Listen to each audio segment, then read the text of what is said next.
From Washington, this is VOA News.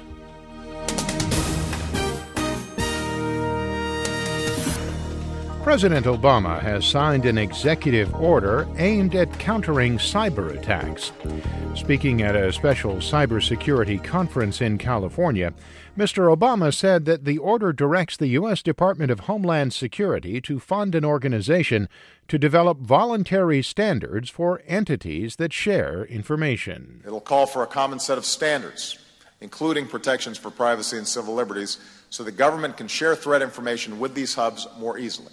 And it can help make it easier for companies to get the classified cybersecurity threat information that they need to protect their companies. The move follows several high-profile hack attacks against Sony Pictures Entertainment, Anthem Health Insurance, Target, Home Depot, eBay, and JPMorgan Chase. The U.S. government has also suffered cyber attacks, including the hacking of unclassified computers, that is, at the White House and the State Department. Some of those attacks have been blamed on hackers in Russia, China, and North Korea. Meanwhile, President Obama called the shooting deaths of 3 Muslims near a college campus in North Carolina brutal and outrageous murders. In a written statement, Mr. Obama said no one in the United States of America should ever be targeted because of who they are, what they look like, or how they worship. 2 women and 1 man were murdered Tuesday at an apartment complex outside the University of North Carolina campus in the town of Chapel Hill. A neighbor, 46-year-old Craig Stephen Hicks, has been charged with first-degree murder in connection with the killings. Police say they believe a long-simmering dispute over a parking space sparked the murders. This is VOA News. At least 19 people were killed and dozens of others wounded in an attack on a Shiite mosque in Pakistan on Friday.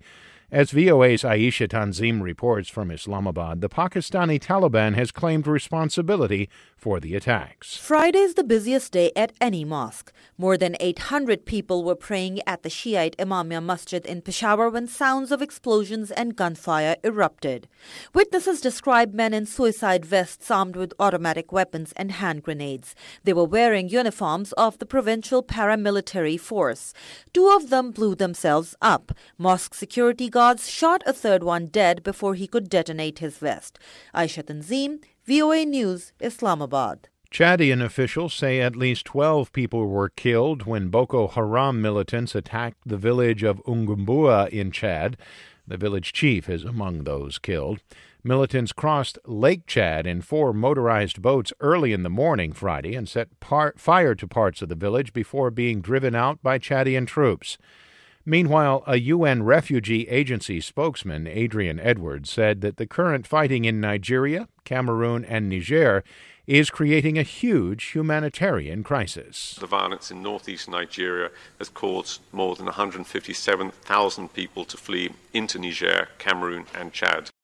Nigeria, Niger, Chad, Cameroon, and Benin recently agreed to create a regional force of 8,700 troops to fight Boko Haram. The United States says Russia is sending large amounts of military supplies and equipment to pro-Russian fighters in eastern Ukraine, even as a deadline for a ceasefire draws near. Fighting continued to rage in eastern Ukraine on Friday between Ukrainian forces and Russian-backed separatists, especially around the strategically important area of Debaltseve. State Department spokeswoman Jen Psaki condemned the military buildup ahead of Sunday's negotiated ceasefire. All parties must show complete restraint in the run-up to the Sunday ceasefire, including an immediate halt to the Russian and separatist assault on Debaltseve and other Ukrainian towns. Clearly, the same options that have been on the table remain on the table. Russia has denied sending troops or weapons across the border to aid in the fighting. On Friday, Ukraine's military said 11 soldiers were killed and 40 wounded in action around Debaltseve and other areas of eastern Ukraine. And the northeastern United States continues to brace for another round of bitterly cold weather. The National Weather Service says temperatures will fall as low as 12 Celsius and winds could top 95 kilometers per hour. For more, visit voanews.com. I'm David Byrd. That's the latest world news from VOA.